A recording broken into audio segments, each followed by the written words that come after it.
Gaueko 10:56 beste debut bat izan dugu gaurkoan, kasu honetan Tolosako Beotibar pilotalekuan Beñat Apezetxea Goizuetako aurrelariak egin du debuta eta garaipenarekin egin du gainera 22 eta 11 irabazi baitie Peio Etxeberriari eta Bikuñari. Rezusta izan du Beizkartzain Goizuetako aurrelariak eta profesionaletan amestutako debuta egin du gainera. Afizionatu mailan nabarmendu den pilotaria izan da Beñat Apezetxea eta gaurkoan apur bat norgehiagokaren inguruan eta dituen ezaugarrien inguruan hitz egingo dugu. 1,75 zentimetro, 21 urte ditu Beñat Apezetxea, Goizuetan jaioa eta doai handiak dituen aurrelaria da, naiz eta ez oso garaia izan, gaur egun gehien bat 1,80tik gorako neurriko aurrelariak ikustera ohituta baikaude, naiz eta ez oso garaia izan, pilotari osoa da, behar bada ez du hainbeste luzatzen pilota, beste aurrelari batzuk bezain beste, baina aurreko joko hori bikain menderatzen du, ezker oso ona dauka, batez ere ezker gantxoarekin nabarmentzen da eta gaurkoan erakutsi du bolea ere, eskuinen bolea bikaina duela. Partida hasieratik ongi sartu dira, bai Apezetxea eta bai Rezusta, eta gaurkoan Peio Etxeberria ikusi dugu apur bat bere mailatik baju, ez? Azken finean Peiok orain arte behintzat maila bikaina eman izan du, partidetan, nik uste Binagako txapelketatik kanpo geratu zenetik norgehiagoka guztietan ongi aritu dela, baina orain behar bada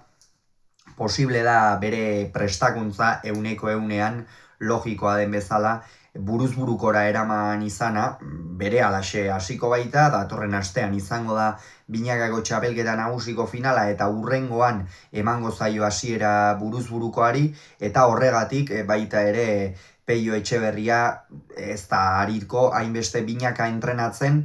eta hori ere nabaritzen da, fisikoki ere beste prestakuntza da, jokamoldea ere beste bat da, eta nahiko hotz ikusi du oroar, Inigo Bikuña ere atzean ezin nagusituz, baina Rezusta gehiago izan da, eta 12 eta 6 aurreratu dira markagailuan, alde polita zen, gainera jokoan ere gehiago izan dira, eta Apezetxeak, protagonistak, gauza ederrak utzi ditu, bai ezker gantxoaren bidez, bai bolearen bidez, baina ikusi dugu baita ere jokoa ikusteko erraztasuna baduela, oraindik ere behar bada eta normala den bezala, hasieran pilotari guztiei gertatzen zaie profesional mailan ere defentsan hobetu beharra dauka, pilota azkarrago etortzen da profesionaletan eta hori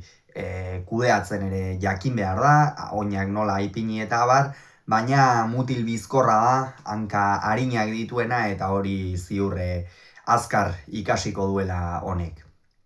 Eta bigarren zatian ere gehiago izan dira, Beñatek bere horretan jarraitu du Apezetxeak, biak Beñat izan baitira gaurko norgehiagoka horretan, baina biek ala biek bikain jokatu dute. Rezustak behar bada normalean ohituta ez gauzkan pilotaren bat edo beste galdu du, baina bestela oso partida osoa egin dute, esan dugu Peio Etxeberriak eta Bikuñak ez dutela euren maila eman, eta azkenerako partida 22 eta 11 amaitu da, honen beste amestutako debuta, aipatu dugun moduan Beñat Apezetxearena, eta bestalde, esan dezagun, hemendik gutxira jokatuko duela Beñatek, izan ere igandean Zumarragan jokatu beharko du, kasu honetan B serieko buruz-buruko txapelketako aurre kanporaketa izango dena Xabi Rekalderen aurka, hau ere buruz-buru asko jokatzen duen pilotaria, lauterdian finalerdietara sailkatu zen, afizionatu mailan gehien bat buruz-buru nabarmendu da, eta partida polita izango da, behar bada Xabi Rekalde apur bat favoritoago irtengo da, profesionaletan urte gehiago baitara matza, jokatu gabe iritsiko da aste honetan, gainera ziur aski Binagako txapelketatik oso azkar kanpoan geratu duzenez,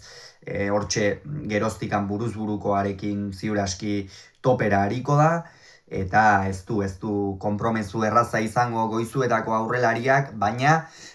ikusi da gaur maila aparta duela, pixkanaka gauzak ikasten joango da, eta pilotari eder baten aurrean gaudela. Iruditzen zait inolako zalantzarik gabe. Gogoratu Apezetxea bigarrenak eta Rezustako 22, Etxeberriak eta Bikuñak 11 Tolosan Beñat Apezetxearen debutean.